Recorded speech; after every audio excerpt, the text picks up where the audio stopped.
Mate by Ali Hazelwood. So I have finally tried Ali Hazelwood after being recommended this author and this series over and over and over and over again.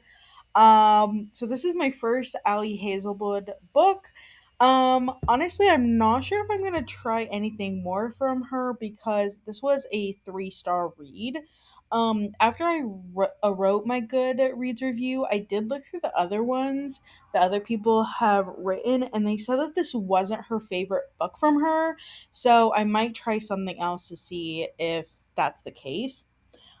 So I did give this book 3 stars. I found that this book was basically what you expect from Better or for Worse. It felt like a very typical werewolf book. I enjoyed the sarcasm and the banter between the male and female leads.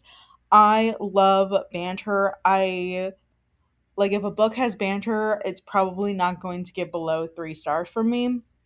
However, I didn't really feel any real chemistry between the male and female lead. Um, and also the second half had so many problems in my opinion. So, in the first half, the female lead is dying. She only has a couple months to live. She is in this cabin all alone because she doesn't want to worry her family. She doesn't want her family to see her like this. And so she basically cuts herself out from everyone. Her being sick is a huge part of the first half, and then the second half it's like, oh, JK. She is basically having a werewolf period. Basically, it just felt like a lot of buildup for absolutely nothing. The beginning also had all this buildup with the female lead being able to bring all the communities together, man, werewolf, and vampire, and at great risk to herself. However, this subplot is like never mentioned again. And I just don't understand why it was built up so much if it wasn't going to even go anywhere. I don't know. I also didn't really like that when the leads finally admit that they have all these feelings, they can't be together because of these werewolf rules. In the past, the alphas have put their, what are they, tribe, community, their, I don't remember what the word is, their group in jeopardy because their number one person they're going to protect is their mate. Um, and so now there are werewolf rules that you cannot be together. Um, However, at the very end, it just was so easily like resolved how these two could be together. It just felt like what was all this for, honestly.